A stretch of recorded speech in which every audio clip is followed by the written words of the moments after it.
What's up, dudes? What's up, bros? How's it going, everybody? We're recording this episode on October 12th, 2023. This is Human Factors Cast. I'm your dude, bro host, Nick Roome, joined today by Mr. Barry Kirby. Who is this and what have you done with Nick? Can you bring him back? No, I'm here. This is me. You're buzzed. This is what happens when you have a couple of weeks off. You get all loosey-goosey. Yeah. I mean, look, there's a lot of excitement in the air. We got HFES. We just talked about it in the pre-show, but we got HFES coming up. We're back after being off for a couple of weeks. So yes, I'm in a good mood. We got an awesome show lined up for you all tonight. We're going to be diving into the world of UX and human factors and exploring how quick wins can sometimes lead us astray. Maybe. We'll talk.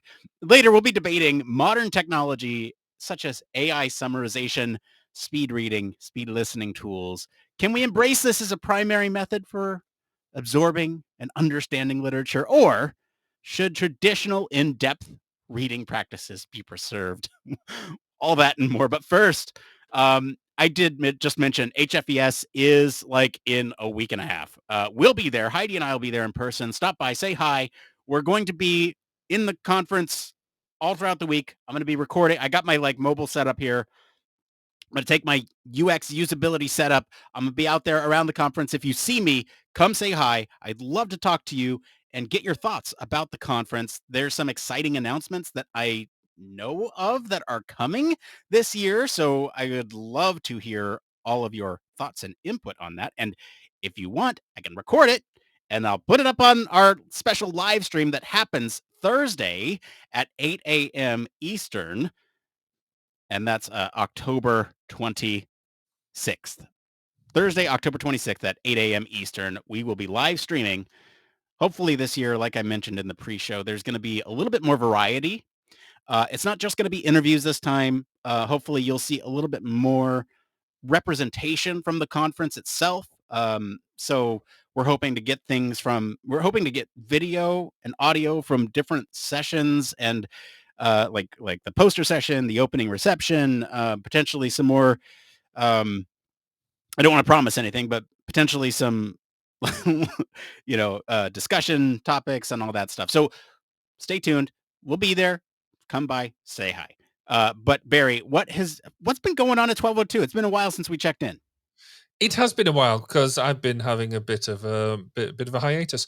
But next week we have a new interview going live. We've actually got one with Sharon Todd, the current president of the Human Factors and Ergonomics Society of Australia.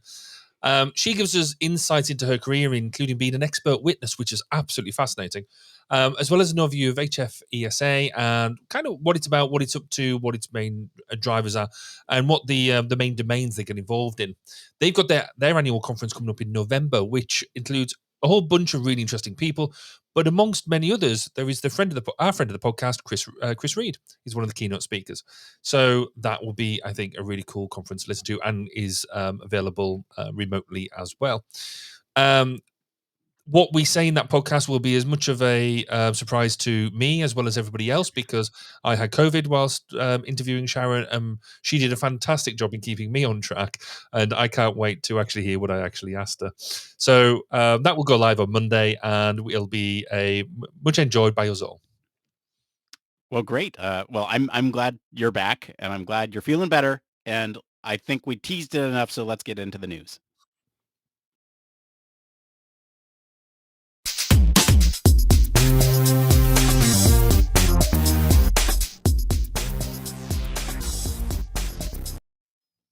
Yeah, that's it. This is the part of the show all about human factors news. Barry, what is our story tonight? So tonight's story is about how quick wins can betray you, or better titled as 6 essential and fundamental skills in UX research that you shouldn't overlook, or in brackets, delegate to ChatGPT. So today's article discusses the importance of fundamental skills in the field of UX research.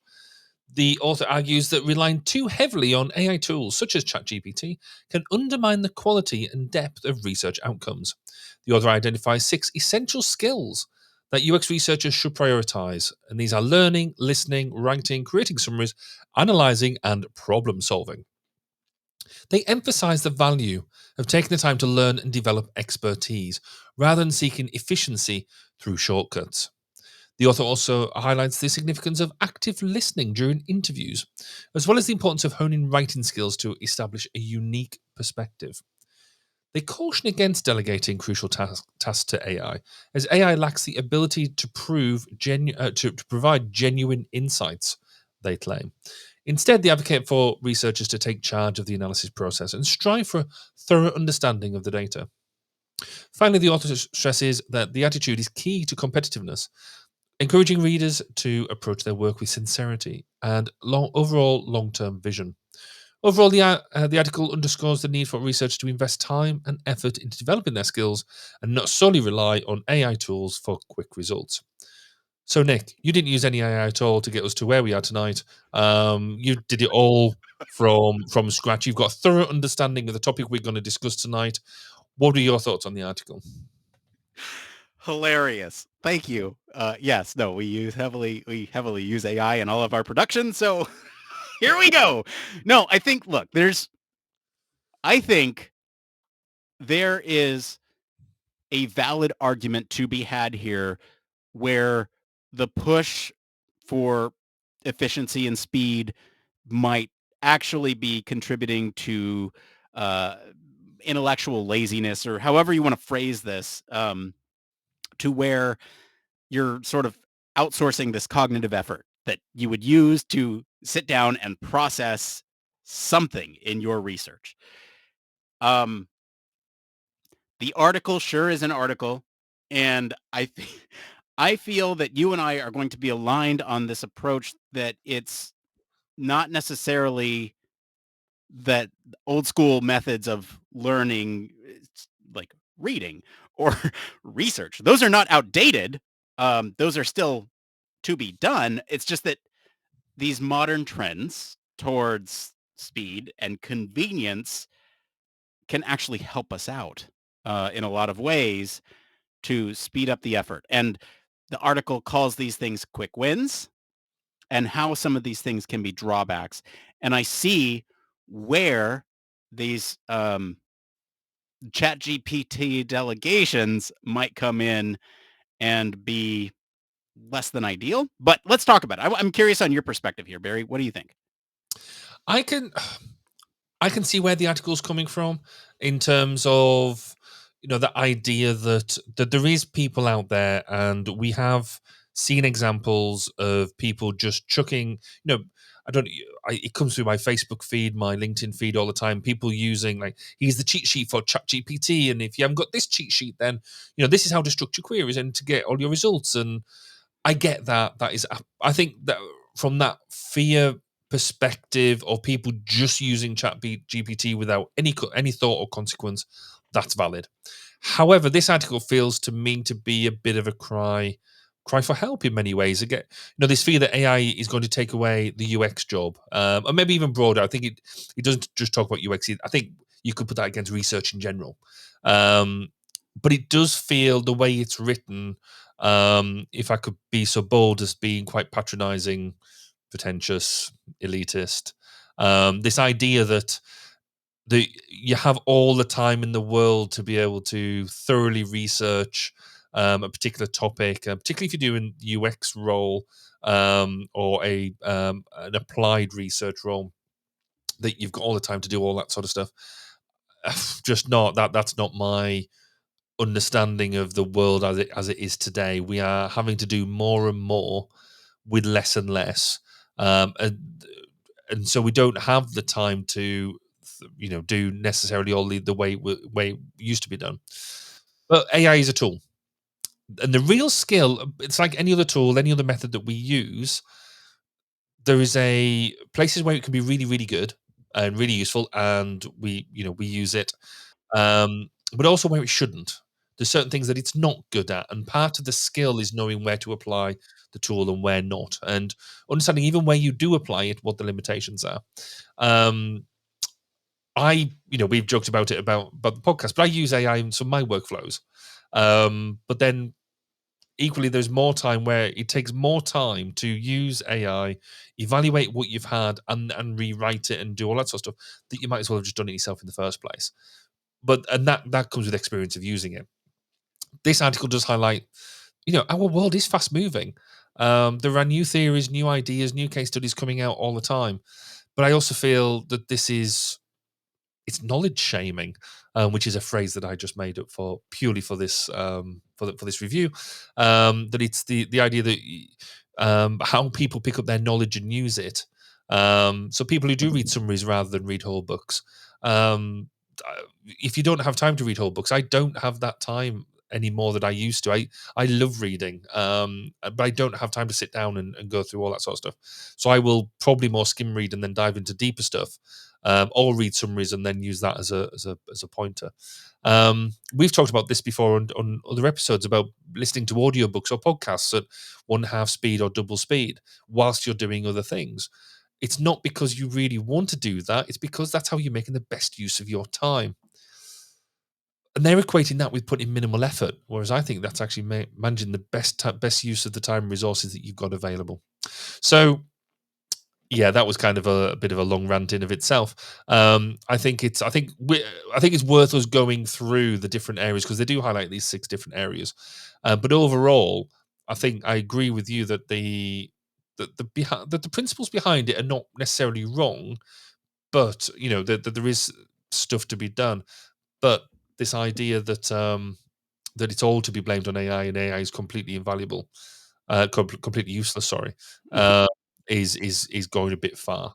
Yeah, I mean, we've talked about this before on the show too, where it's like compare AI to other technology that's come before, like a calculator, right? We're just going to need to learn how to use. You wouldn't not use a calculator in mathematical, uh, analyses or whatever, just because it's a new tool and you fear that it might get something wrong. I mean, I get that if it was a new thing and people were unsure about how it worked, but like AI, we've talked about this, is at the worst place it's going to be right now. It'll only get better over time. And it's like, you're right. We have sort of this time efficiency trade-off where we need to get deep enough to understand some things, like make it a literary smoothie, easy to consume, no chewing, right? But if you think about some of these um, like deep analyses, I still think there's a place for that in like meta-analysis. But yeah, you're right. Let's go into the 6 points that they bring up here in the article, and I'm just getting this up on my end. But basically, they have 6 points that they make about the different skills that you should have. The first one being learning. I'm going to go through the list, and then we'll talk about each one of individually. Learning is the first one. Listening is the second one.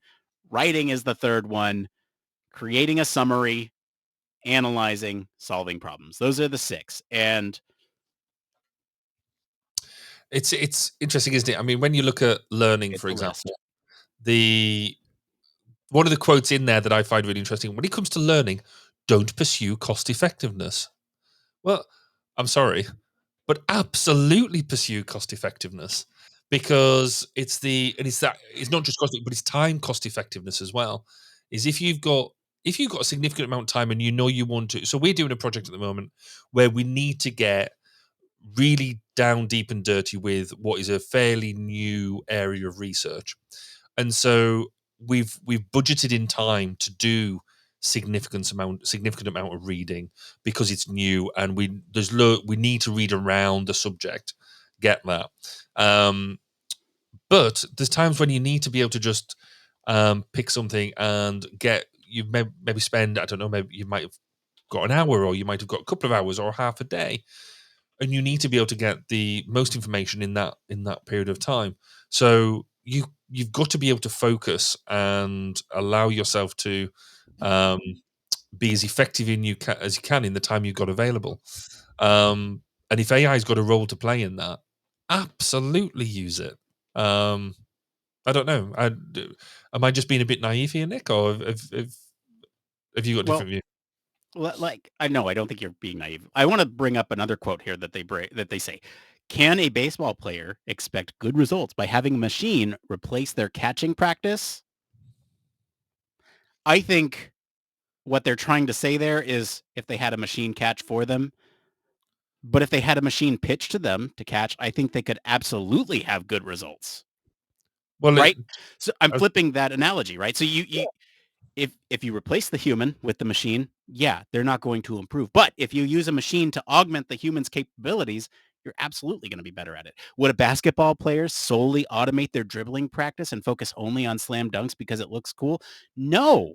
But they might have, I don't know, an AI opponent that might act in predictable or unpredictable ways that emulate a human that they could then practice against. I think these points are not good points. I think that there's sort of the argument that they're trying to make is not a great one. And I don't want to like sit here and just rip on this article. It's just that you and I agree here that I AI think should be used. there's a deeper argument here, I think, which is probably worth drawing out, that fundamentally AI cannot teach you, cannot just embed knowledge in your head. We have to go through a process of learning, and it doesn't just happen by simplicity. You can't it you can't just inject it into your head. You have to be able to read it or watch it or whatever it is, understand what it's about, make that sit in your brain, and then be able to regurgitate and use that knowledge and information. AI has a role here in terms of being able to maybe identify salient points. It could even be in the way that it manages your time to help you understand how much time you've got to be able to dedicate to this, with some sort of scheduling and stuff like that. But what it can't do, is fundamentally make you learn. That is a role that is individual to everybody. Some people read stuff and almost by osmosis take it in. Particularly, like, really experienced academics can read a paper, take that in, and summarize it brilliant because they're very experienced at it, and writing papers, which we'll come to later. That's great. Other people, myself included, if you're reading a paper, you might have to read it 2-3 times to really nail them salient points. And if it's a real one of these ones that blows your mind, the highlighter's got to come out and highlighting the salient points and drilling that sort of stuff down. So this is where I think, yeah, this article is right to a certain extent. You cannot replace the learning by AI, but AI can help you do it more efficiently and more effectively, and help you learn what you need to do in the time you've got available, I think. So that's not kicking the article as such. That's bringing up the salient point, which is perhaps a point that they should have made. Yeah, I think you're right. I just, to me, almost all these points can be picked apart, and I Oh, don't I know if do. I necessarily you want to. I don't know if I necessarily want to spend the whole time picking these apart. I feel like there's a lot a lot of material to do that with. But um I guess like for me the more cognitively challenging thing would be to sort of stretch our brains and see like what are they saying here. I agree that using it as a shortcut should not replace learning. You should use it in conjunction with learning or use it effectively for learning, but not necessarily as a replacement to learning the thing to begin with, right? Yeah. Why don't you go over the next point since I kind of brought up the Well, first one there? listening is the next one, and what the author's suggesting here is that rather than using like auto transcription tools and things like that, that we should be listening and taking our own notes through particularly through UX interviews and things like that. And I think this goes down to personal style, because my own personal thing, whenever I do interviews where practicable, I always have two people in the interview with me. I will have myself, who is leading the interview, and I will have somebody else taking the notes, because I like to, when I'm doing my interviewing, I like to do active listening. So, but and really listening to what they're saying, not spending my time trying to scribble down what they're saying and hoping I get it all. But if I've got somebody else taking the notes, then I know I can be asking the questions, asking the follow up questions that I think are relevant at the time. And so now what I've done, and in fact I did this fairly recently, is if I was doing a Teams interview, I didn't have anybody else to hand, switched on. the auto transcribing, or did the transcription afterwards, and that allowed me to basically do the interviews in the way that I like to do them, be able to do that sort of engagement and do the transcription at the end. It wasn't absolutely word perfect, but I would say it was 95 to 98% there.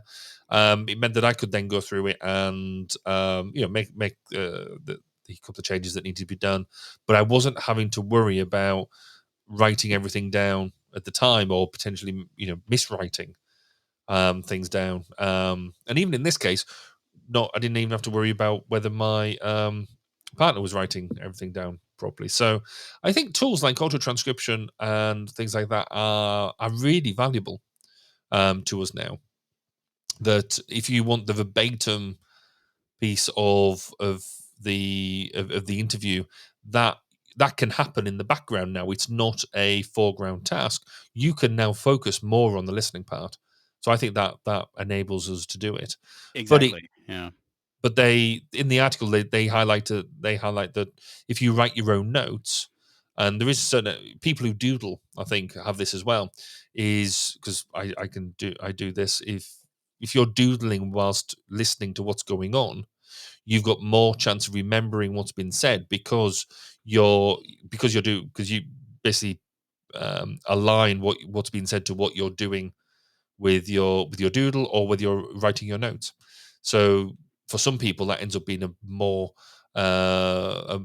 makes the experience more fulfilling. So fundamentally, for me, whatever works for you, whatever works to help fit your style of interview, your way of working, I think go for it. I think both views are equally valid. Yeah, I think the thing for me with this point specifically with listening, that is our job. Uh, I'm here's the part where it's interesting to me is that when you just get a raw transcription or even the raw input of somebody saying something, an AI may or may not, but is less likely to introduce bias. Like where we might be listening for something that we, perceive to be true already and just sort of validating that assumption, where an AI might actually come up with something completely different based on the full context of that conversation without any prior knowledge. And it might actually provide you with a further insight. I also think that when you start to look at scalability, you can't listen to every single thing every single time. Like, even for me, when I go back and listen to interviews, I listen to them 2x. So I'm Mm. not getting like all the nuances of like the pauses. But then like, I don't know, I get that because I listen to podcasts and other media at 2x. And so it's natural in that sense, so I can kind of understand roughly where it's at. I think there's a lot to be said about listening as a skill for us, and I think that's absolutely valid. We should be listening, but I think when you introduce those scalability and reducing that bias, I think that there's a lot to be said about that. Um, and there's not the like I said, AI is at its worst right now. It'll only continue to be better over time. It'll it'll start to recognize speech patterns better, idioms, and sort of the underlying intent of different speech ticks. I don't even know what to call them. But I think those insights will become more refined over time, especially if you feed them through an AI system that starts, that learning, listening itself. I'm going to move on to the next one here. The next point that they make is pull up my article. I just missed it. Hold on. Learning, Right. listening, writing. Okay. Okay. Let's talk about writing because this one's fun for me. I hate writing. I hate writing. It's the worst. Um, and the thing for me is that when I look at a blank slate, it's intimidating. When I look at the podcast notes, and if somebody were to say, Nick, put together some podcast notes for an upcoming show on this topic, I would go, what do we normally do? And then I would start to think about a template. Hmm. Okay. So I use templates to begin with, and that gives you structure, but it doesn't necessarily give you the language. And so you can start to fill in that template with language. But what AI can do is it can start to flow together thoughts and organize them in a cohesive way that actually tells a story and is effective for the right audience. And so I don't necessarily think this is a bad thing to use AI for writing. I think, or at least for a first draft, I should say. In its current state right now, I think a first draft is fine as long as you review it for accuracy and truth and not just accept it as fact, because I think AI is prone to hallucination. And that is, I think, where the author is trying to get here is if you just let AI run wild and write something, it could hallucinate and link together um, a couple different facts that are not necessarily true. They also mentioned that writing skills are important. Yes, I agree, but too important to delegate to AI? I don't think so. Um, I think if you can convey to an AI what your perspective is and ask it to write in that perspective or your tone of voice, you can do that with AI. It just seems like I don't know. I feel like this is just too much self-reliance. Like it takes too much time to do it. Am I crazy here? No, I think you're right. I mean, it makes me. It's interesting because there's a to quote a bit of the article. It states, however, it is quite obvious when you use a chatbot for writing. There are tools available that can detect whether your text was written by AI or not. If you work at an agency or a consultancy where you offer design services to clients, imagine the consequences if your clients discovered that your work was entirely composed by a chatbot. Would they trust you and be willing to pay for future projects? Now, I was quite intrigued by this paragraph, this phrase, because actually, when they said right, it's obvious when you use chatbot for AI writing. Now, both me and you, when we play around with stuff, we know when something is written by chatbot because we use it quite extensively, and you just know with the structure way things are put together. Fine. Overall. Oh yeah, um, in the main, but the fact that they say in this, it's obvious there are tools available that can help you detect it. Well, actually, that means that it's not actually obvious in the mainstream. And some of the stuff I've put out, so we maybe some like marketing material and stuff like that, has had its initial source in AI. I mean, the way that you describe it is absolutely perfect. That that being struck with that blank page, I could be struck with a blank page for like half a day of not knowing where to start, and you've got handrails that use structures, templates, and things like that. Whereas now you can chuck it into ChatGPT and say, right, I want to write something about this. Where do we go? Um, Slightly better prompts than that, but you know what I mean. It's you make Mhm. that clear, and it at least gives you something to start with to get the mind going, and things like that. And when I've written things like articles within the first person. So I write a few articles for a couple of magazines now, and maybe for like presentations and things. I normally probably never use much of the original material that ChatGPT gave me, but it's allowed me to kickstart my thinking process. But fundamentally, if they're saying that you need a tool to detect it, it's then not obvious. Um, so we need to be able to say. It kind of it kind of goes back to what I said at the beginning that the people who are using ChatGPT and stuff as their final product, yes, they're the ones who need to be highlighting that that's not the way that you should be using the tools at the moment. Maybe in the future we'll get there, and as you said, there's going to be an evolution. But right now, you know, you use it in a way that is a good starting point. You shouldn't use it in its raw format, but let's not take away from the value of what it can do because it can write a downside better than I can, um, quite a lot of the time. So I like having the initial ideas, being able to put them into ChatGPT, and it allow me to take me on a journey of me producing a final product. Okay, so we're halfway through this list. I want to make Cool. sure we have time to address every single thing here because I feel that in this article, they almost start with the weakest evidence up front. Yeah.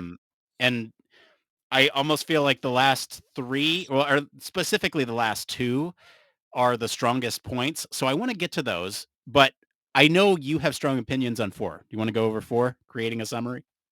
Well, I mean, creating summaries for me is almost where AI is strongest.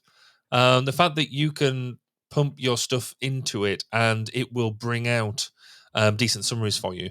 Now, again, it's a tool. It's not the be all and end all. But what I really like it for, and I didn't really value it for until I did my, I would say, last 7 or 8 sets of interviews, most recently within the past few months, that it can really help. And you mentioned it earlier, identify potential bias. It's caught me out that I mean, I'm not saying I'm brilliant at this sort of thing, but I didn't realize certain elements of where I was inflicting my own bias on some of these interview summaries. And he's bought out some of these bits. I was like, that's really, really valuable. That's really good. That's improved the quality of my research. And so I now make it practice that I still make my own summaries because I think there is value in doing that. You have to get stuck into your own research at some point. And the summary for me is the first really good point of doing that, because you get in, you actually look at what you've got, you bring it together, and you have to sum it up. Um, and so, but I'm now making it a real standard thing that I'll do my own summaries, but I will also run it through something like ChatGPT, because they should roughly tally up. Or it'll bring out some ideas that I hadn't necessarily thought about, or maybe I've couched them in a different way, or it will couch some of my ideas in a different way, and it allows me the opportunity to think about why it did that. I might disagree with it, but it allows me to think about it. So that whole idea about I'm not saying it replaces what you do, because as the article says, it's where you put a lot of your own thought, your own influence into it. That is absolutely right. But AI does actually allow you to put some more rigor into your summarizing. I believe. Yeah, I think summary is a really weak point. I think it's probably the weakest point. I think it does a really good job of summarizing things that are there. And yes, you should be able to summarize something, I guess, by inherently understanding that thing. So I get that point, but if you have a lot of data and you're trying to summarize all that data, it's easier to do. Is it a quick win? Yes, absolutely. You're having something go through all that data very quickly and say, what is a theme from this? And I would I think there are correct ways to do something like that, where if you're going to do that analysis, or if you're going to run that prompt or whatever it is, have an idea in your head before you do that, so you're not biased in one way or the other, but it can either confirm or deny. Like you said with your initial summary, right? You run it through and it might come up with something else, and that's additive. It's not the base, it's additive to what you've made. And I think that's the right approach here. When I get into analyzing, and I think, like I said, the last 2, analyzing and solving problems, are probably the strongest points this author has towards using AI as a quick win. I think analysis is a long way off right now. I think it can't necessarily understand or embody a specific role looking for specific things with all the nuance that there is. I agree with that. However, there are certain analysis tasks that it can handle, such as summarization, um, or even reporting on an analysis. Mhm. If you want to say, like, make this APA format, really, you're going to say, Emily, I can't use AI to do that, like verify, but like, instead of hand jamming it, why not just use a shortcut and get in there and do it? Um, I think, yeah, th- I'm not going to go any further. What do you think on analysis? No, I agree. I'm kind of at my end here. Yeah, no. Again, it's always repetitive what we said. It's a tool, and if you're going to analysis, if you're going to analyze a whole set of data using SPSS or Excel or pick another tool, then you would use it because they're great statistical tools. They're great analyzing tools. Why wouldn't you use an AI tool that can do that level of analysis for you to help you get to an answer quickly. As long as you can, with SPSS, with Excel, whatever it is that you set up, you can trace back how you got to the result. As long as you know how you got there, awesome. And it will take you take the time, give you back the time to do more interesting things. I will bring up a quote here because I find it laughable. Take charge yourself. The process simply requires attentive listening, diligent note-taking, and a systematic approach to categorizing information and identifying patterns. Easy. What about the rest of it? Oh, is that all? Is that all the job Easy. is? Oh, Easy. Follow the step-by-step process and strive to gain a thorough understanding of how the analysis process works. Simply. what? Just by categorize? They haven't started the analysis process anyway. In the interests of time, the one I will go largely and say yes, I think they're right. Is this whole problem solving piece? I think there is the human brain is brilliant at imaginative solutioneering, the problem solving in the wider sense, coming up with wacky ideas, coming out with things out of left field. But a lot of the really creative, a lot of the truly brilliant Imagineering solutions are based on experience, are based on things that you've seen before. That is the whole idea of innovation. Is that innovation isn't just coming up with brand new stuff. It's about taking stuff that you've seen in maybe a different field, a different environment, a different world, and bringing it into this new environment, this new area, and applying it. And so we don't tend to that there is a what's that saying, that there's nothing new in the world. You don't just look at a problem, come up with a miraculous solution. You come up with something that you've maybe seen before and apply it here. And this is where the likes of ChatGPT, we talk about that level of AI, would struggle, because they can only really analyze what's there, or see what's happened since before 2021. Um, we could argue or discuss about the future, where we're looking at artificial general intelligence, things like that, where Professor Paul Salmon scares me every time. But where we're at the moment, we don't really have AI there that will give you that spark, that light bulb moment. I don't think, but again, it can help. It can help you get along the way. But this is where the human brain is still brilliant at doing this sort of stuff. Mm-hmm. And I don't necessarily think it's like an all or nothing either. I think AI can still be Yeah. used here. You can prompt it in a way that says, how might somebody in this role handle this type of information? And it might give you different insights and how other people might think about it. And you and I have talked before, innovation being sort of an application of one solution from one domain to another domain, Mm-hmm. and that might get you there. So I don't want to go too deep into this because you're right, we're short on time, but I think overall this art this article uh it doesn't hit the mark for me. I think there are some good points here that, like, yeah, don't let it do everything, but to completely write it off is just something that's impractical with where we're going with technology. And I think that there's like a lot to be said for learning to use these tools in ways that augment these things that this person is talking about. Because, yeah, flat out, AI can't do all this. You're right. But it can augment and help us with those short wins. So I don't think this is necessarily a dark side. I think this is, you need to learn how to use the force here to really do well.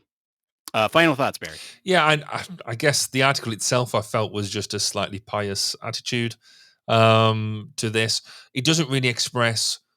Nowhere through the article does it say why actually using it is a bad thing. It doesn't say that you're going to get necessarily bad results. Which I think what we've highlighted through what we've talked about, you can actually get bad results if you don't use it properly. And as you quite rightly say, it is a tool that needs to be used in a measured way, and you need to learn about where it's good, where it's bad, and where to stop, and what the human intervention needs to be.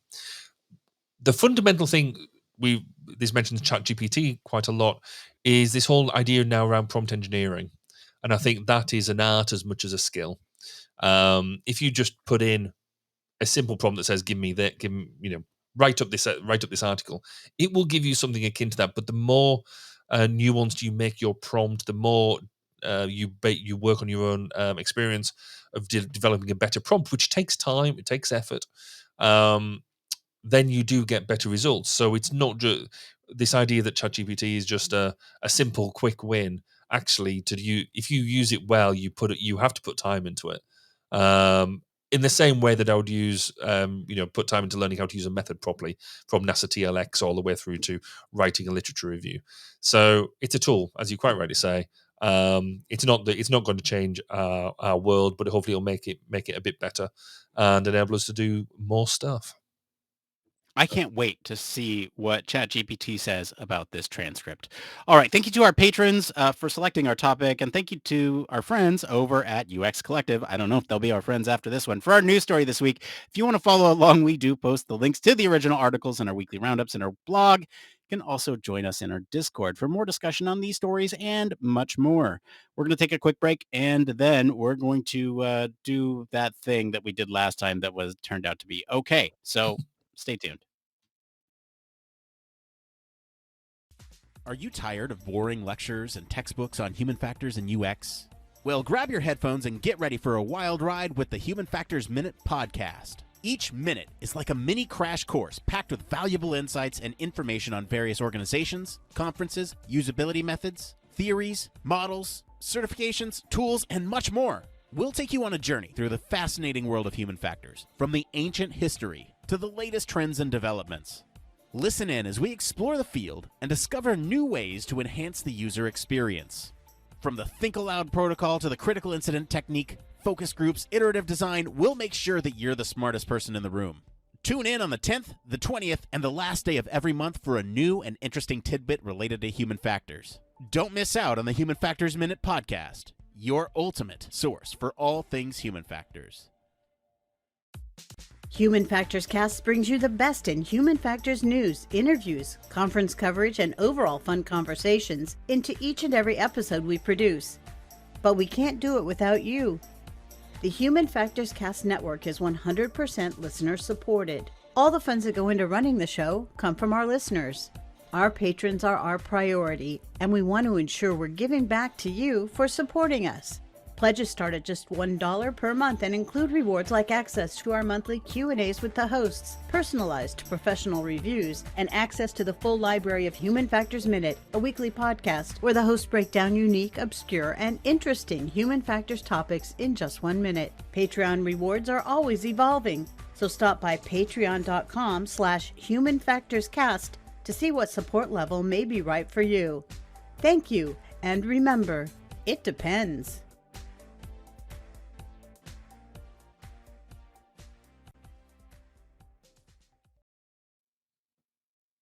Oh, we love our patrons. We- Huge thank you as always. Always to all of our patrons, but we especially want to thank our Human Factors Cast All Access and VIP patrons, Michelle Tripp and Neil Gainey. Patrons like you truly keep the show running, even in the off weeks. It is truly something special to have all of you as supporters, and like I can't say how much it means to me. But we have something else to talk about. Hey, do you know we have a merch store? Do you? I'm going to do away with the AI written ads for this one. Do you want to look sexy for HFES? Because that's next week. Or no, 2 weeks from now. Do you want to look sexy? I got the solution for you. Go to our merch store, and we got hoodies you can use to impress your colleagues. We got some sexy stickers that double as pasties. I don't know. We got a merch store if you want to support the show and look sexy at HFES in 2 weeks. You might How have to pay cool? for expedited shipping, but How cool would it be to have a whole bunch of people turn up to HFES in Human Factors Cast hoodies and t-shirts and beanies and things like that, just showing their support for the Human Factors community around the world. I that'd think be awesome. that'd be We have brilliant. we have other stuff on that store that is not just our logo. We have like It Depends all over the place. We have I'm gonna human factors the out of this. I'm gonna there's no such thing as human error, user error. Like there's a bunch of cool stuff up there that's like based in human factors culture. So go check it out. That's my plug. You want to look sexy for HFES Good and show. you want to impress? Go to the Human Factors Cast merch store. All right. I still don't have an intro for this. It came from the debate stage. We could do that.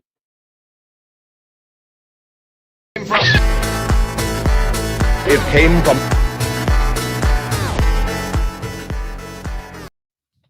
That graphic is so dumb that it doesn't fit anymore with the debates. But the music is really cool. I really The like music is. I'm going to keep the music. Yeah. Absolutely.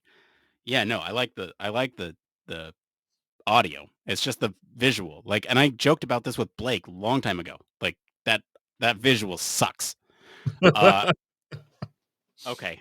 We have a debate topic for tonight. Okay. You ready for this? This one's going to be related to the show that we just had. Should modern technology such as AI summarization and speed reading or speed listening tools be embraced as primary methods for absorbing literature and information, or should traditional in-depth reading practices be preserved? Now, Barry, you've opted for the more difficult choice tonight, I feel. No, I've gone for the easy choice because I think we should be arguing for preserving traditional in-depth reading practices, because otherwise, what's the point? What is the point in us coming down doing stuff and learning things as a species? This is going to be the fundamental to our the survival in the future. If we don't have deep cognitive engagement with what we're doing, we don't have our critical thinking skills. We don't understand what it is that we're actually reading. We can never be empathetic with the people that we are listening to, engaging with, gaining the knowledge from, and all them other cognitive skills that if you're just doing a superficial review, or you're just half listening to what people are saying, or you're getting your fancy AI tools just to do all the work for you, you don't get that depth, that level of knowledge. Your brain has to go through them simple processes of engaging with the material that you're working with, to allow the neurons within your brain to make the connections that you need in order to not only just develop a way of putting a report out there, but you need to get that longer term understanding of what you're doing and being able to regurgitate, but also use in future future endeavors in a way that will allow you to solve the problems of the future. So that's me done. I've clearly won. Okay, you win. Thank you. All right. Well, let me start with my opening statements here. In this era of relentless progress and change, the way we absorb information, hang on, let me scroll up, must evolve to match the rhythm of our fast-paced world. Efficiency is no longer a mere advantage. It is a necessity. With the dawn of innovative tools like speed reading applications, AI-driven summaries, and audiobooks, we're provided with the unparalleled opportunity to assimilate more information than ever before, and in record time. This isn't just about staying informed. It's about maintaining relevance in our respective fields without the often impractical commitment that traditional deep reading demands. Moreover, these advancements aren't just accelerating our learning, they're breaking down barriers for those hindered by learning disabilities, visual impairments, or other challenges. These tools aren't just convenient, they're transformative. They have the power to turn what was once daunting and inaccessible into something digestible, inviting a whole new demographic to the banquet of knowledge. But this isn't merely a matter of personal convenience or accessibility. It's about collective adaptability. As the gears of technology and society continue to learn and turn, we too must learn to adapt, adopting new efficiencies in every facet of our lives, including how we consume information. By embracing these technologies, we're not just learning faster, we're becoming more adaptable, ready to pivot with the world's ever-changing demands. It's important to recognize, though, that these methods don't replace the depth offered by traditional learning. No, no, no. Instead, they complement it. They provide us with a sneak peek into the range of topics, guiding us to those worth our full exploration and deep dive. This isn't an eradication of the old, but an enrichment of our learning experience. In our current reality, we're bombarded with unprecedented volume of information. Without these quick consumption tools, we're not just inefficient, we're potentially lost, unable to discern the signal from the noise. These tools are our compass, helping us navigate the vast ocean of information to find those islands of relevance that resonate with our journey.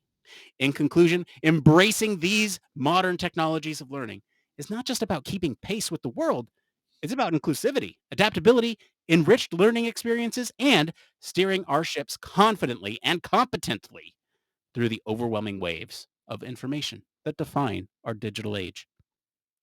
Well, that's fantastic in your ChatGPT written speech there.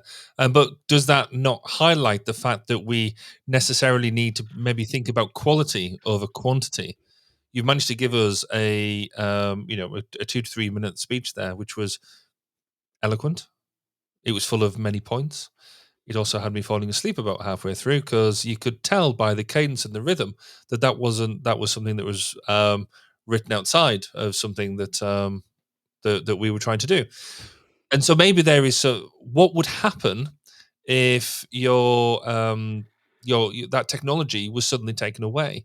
How would we cope? How would we be able to do what we're doing now if we have so much heavy reliance on AI technologies in order to be able to do some of these things? How if these tools, for whatever reason, be it through government mandate because of the fear of advancing technology, or through some sort of matrixy type intervention where we just don't have these technologies anymore, how would we as a species cope going back to more traditional capabilities and routes if we don't regularly practice them and we just rely on technology? You could also argue that again, that the amount of information you can get out of ChatGPT and other associated technologies means that we can put out social media, means we can put out lots of reports, means we can put out lots of textual based stuff for other technologies to then consume that stuff and auto process it as well. And so we will end up in a state where technology is producing artifacts, producing data to go and publishing that data to be consumed by other technological instances. And therefore, the human will be outside of that loop entirely. And that could be quite a scary place for us to be if we don't really think about where the human in the loop ends up, and we don't carefully curate that. And there's also the elements around what does it mean to us as people? What does it mean to us as human beings to engage with this type of research, to engage, manipulate, utilize, struggle with, and conquer the data that we are engaging with as UX specialists? We need to be able to go through, we need to be able to see the patterns, create the linkages, come up with the solutions based on the struggle that it can be to be overwhelmed with a lot of data, but then pick and find your way through it. If we don't have, by doing this type of stuff, we get not only a level of stress relief engaging with some of that stuff, but actually we get the fulfillment, the enjoyment, the amazing climax of a design, of a development, of doing something ourselves rather than having just a machine pop that type of thing out for you. So I put it to you that yes, ChatGPT can save us a few minutes. It can develop some adenine thoughts. It can state the obvious for us in a way that we just don't have the time to do. But is it actually going to get us anything new? Is it going to bring anything new into what we do? Or is it going to take away that spark that is the human imagination, the human ability to come up with new solutions in new times and blow ourselves away with what the future can hold? No, it's not going to do that. The only way you're going to do that is by human ingenuity. Okay, but it might help with that by providing you options. Yeah. Okay. So you just said that's true. Okay. All right. All right. Who won that one? Let us know. It's time for one more thing. Barry, what's your one more thing this week? So I will go for. I'm going to go for 3 because Wow. we've had a couple of weeks off. So today was really interesting. I took an entire day off to go and pick up a new boardroom table for our new offices, and we got one on eBay. And I had to go and pick it up. It was 4 hours drive there, 4 hours drive back. And what was amazing about that was because you can't use like your phone when you're driving and all that sort of stuff. I had 4 hours there, 4 hours back of just chill, listening to audiobooks, listening to podcasts, and it was forced doing nothingness except the driving task. And I thoroughly enjoyed that. That was really, really good. I mentioned, I think in January, February of this year, that we'd be getting plans for the house renovations and all that sort of things for our home. Well, all them plans got canned because everything got really expensive. But I can finally say that new plans and our house renovation has finally started. We had the builder around the other day and he started knocking doors out and started bricking up holes in walls and stuff like that. So that's actually exciting to see something that's taken 6 years for us to get here. Things are actually happening. And the final thing is, as I mentioned at the beginning, not only have we got HFES coming up, but in November HFES-A is coming up as well. And so I'd recommend that people, that if you want to go to another hybrid conference, that our friends in Australia are going to put on a cracker of a conference, and we should try and engage with it. Yeah, That's great shout. I have plenty, but I'm going to save some for later. The one that I will talk about is I managed to get an inbox 0. No. Yeah. How do you do that? Well, you just take everything and mark it as read and then archive it and then you're good. But no, seriously, like it was an exercise. It was an exercise and I took hours to do it. I sat at my desk for hours and said, okay, which things do I really need to respond to? Which things can I trash? Which things require action? And the way in which you do it is fascinating too. Like I looked up some videos and tutorials on how to get inbox 0 if you just like let your inbox get overblown. And there's some really good resources out there. Like I think it was probably like 6 months where I just let my inbox just blow up and I just didn't respond to anything and it was bad. But what I did was I kind of went through all of them and there's a couple shortcuts depending on what service you're using. But there's some really cool tricks where like if it requires action, you snooze it till later. You've dealt with it for now and it's not in there anymore, but it'll come back later. And then if you have dealt with it, then you archive it and it's not in your inbox. You don't have to worry about it until somebody responds to it and then it'll come back in. And so I've managed to get an inbox 0 on both my personal email and my work email, not the podcast email yet, but I'm working on it or I plan to work on it. But it's fantastic because then like it's there. And if I need to search anything, everything's still there. It's like, it kind of solved this hoarding problem with emails that I had that I didn't know I had. Anyway, I highly recommend going for inbox 0 if you haven't. And if you don't know what I'm talking about, that just means I have nothing in my inbox except the action items that I need to take care of. Yeah. I've just looked at my inbox and I've definitely got inbox 0. Unfortunately, I've got a number of zeros and some numbers before the zeros. So, yeah, I've got some way to go. Inbox 10,000. Anyway, that's it for today, everyone. If you like this episode and enjoy some of the discussion about AI, whatnot, or even UXy stuff, I'll encourage you to go listen to episode 277, where we ask what the point of user stories is. Maybe we use AI in them. Maybe we don't. Comment wherever you're listening with what you think of the story this week. For more in-depth discussion, you can always join us on our Discord community. Visit our official website, sign up for our newsletter, stay up to date with all the latest human factors news, and stop by our booth at HFES in 2-ish weeks. We'll be there in 2-ish weeks, 1.5 weeks. Stop by. We'll be there. If you like what you hear, you want to support the show, show up to HFES. Stop by the booth. I love talking with all of you as you come by that booth and let me know that you actually listen to us in your ear holes. That's amazing. Leave us a 5-star review wherever you're at. I mean, that really helps the show. You can do that for free. Tell your friends about us, especially at HFES. Let them know that this amazing podcast exists and sometimes records regularly. Consider supporting us on Patreon. If you like what you do, you want to see more of it. That is not free for you to do, but it does really help the show out. As always, any of our links to all our socials, our website, and in the description of this episode. Barry, thank you for being on the show and surviving COVID so that I have somebody to talk to. Where can our listeners go and talk to you if they want to, I don't know, tell you how poorly you misrepresented the story? Well, that's just same old, same old. If you want to come chat with me, then you can come and X with me. Baz_K, that's Twitter for all you cool dudes. If you want to listen to some podcast interviews with some interesting people in and around the world of human factors, then find me at 1202 The Human Factors Podcast at 1202podcast.com. Thanks, dudes. As for me, I've been your host, Nick Roome. You can bro out with me on Discord and across social media at Nick_Roome. Thanks again for tuning into Human Factors Cast. Until next time, it depends.